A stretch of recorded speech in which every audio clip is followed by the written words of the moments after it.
नमस्कार दोस्तों। उत्तराखंड की धार्मिक और प्राकृतिक सौंदर्य से भरपूर यात्रा पर आपका स्वागत है। आज हम आपको ले जाएंगे मां सुरकंडा देवी के पवित्र धाम के दर्शन, जो हिमालय की चोटियां हैं। सुरकंडा देवी उत्तराखंड कनाटल के पास एक हिंदू मंदिर है जो मसूरी से लगभग 35 किलोमीटर की दूरी पर है। यह मंदिर बाइजीमन शक्तिपीठों में से एक मान्यता है, जहां माता सती का सिर गिरा था। ये लगभग 756 मीटर की ऊंचाई पर है और पास के हिल स्टेशनों धनोल्टी 8 किलोमीटर 5 मील और चंबा 22 किलोमीटर 14 मील के करीब है, जो कद्दू खाल से लगभग 3 किलोमीटर 1.9 मील की पैदल दूरी पर है। जहां गाड़ियां पार्क की जाती हैं, ये घने जंगलों से घिरा हुआ है और उत्तर में हिमालय और दक्षिण में कुछ शहरों जैसे देहरादून, ऋषिकेश सहित आसपास के क्षेत्र का सुंदर दृश्य प्रस्तुत करता है। गंगा दशहरा उत्सव हर साल मई और जून के बीच मनाया जाता है और लोगों को आकर्षित करता है। बहुत सारे लोग। यह एक मंदिर है जो रौंसली के पेड़ों के बीच स्थित है। वर्ष के अधिकांश समय यह कोहरे से ढका रहता है। इस स्थल पर पूजा की उत्पत्ति के संबंध में सबसे लगातार इतिहास में से एक सती की कथा से जुड़ा है, जो तपस्वी भगवान शिव की पत्नी और पौराणिक देव राजा दक्ष की बेटी थी।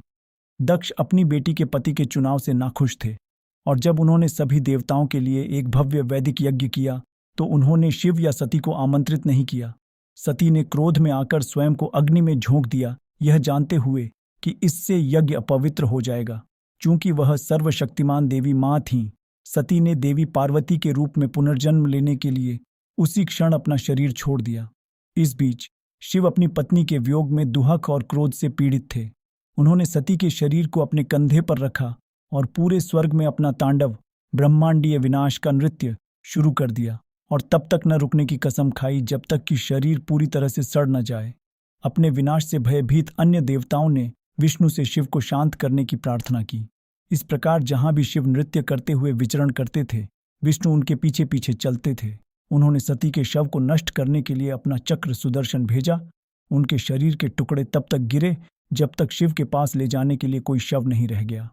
यह देखकर शिव महतपस्या करने बैठ गए। नाम में समानता के बावजूद विद्वान आमतौर पर यह नहीं मानते हैं कि इस किंवदंती ने सती या विधवा को जलाने की प्रथा को जन्म दिया। विभिन्न मिथकों और परंपराओं के अनुसार सती के शरीर के 51 टुकड़े भारतीय उपमहाद्वीप में बिखरे हुए हैं। इन स्थानों को शक्तिपीठ कहा जाता है और ये विभिन्न शक्तिशाली देवी देवताओं को समर्पित हैं। जब शिव सती के शरीर को लेकर कैलाश वापस जाते समय इस स्थान से गुजर रहे थे तो उनका सिर उस स्थान पर गिरा जहां सरकुंडा देवी या सुरखंडा देवी का आधुनिक मंदिर है और जिसके कारण मंदिर का नाम सिरखंडा पड़ा, जो कि सती के मार्ग में है। समय को अब सरकुंडा कहा जाता है।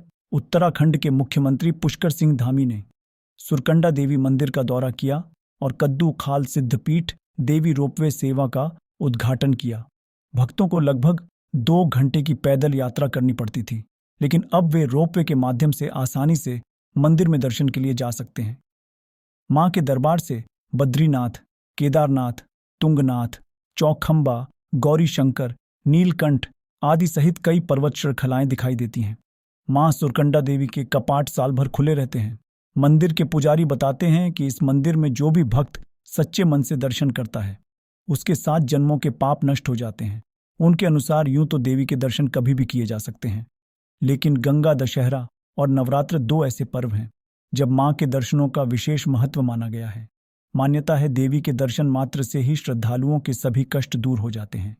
यही वजह है कि इस मंदिर के दर्शन करने देश के कोने कोने से श्रद्धालुजन आते हैं। मां सुरकंडा देवी मंदिर न केवल एक धार्मिक स्थल है, बल्कि पर्यटन भी एक प्रमुख केंद्र है। यह स्थान आध्यात्मिक शांति और प्राकृतिक सौंदर्य का अनोखा संगम है।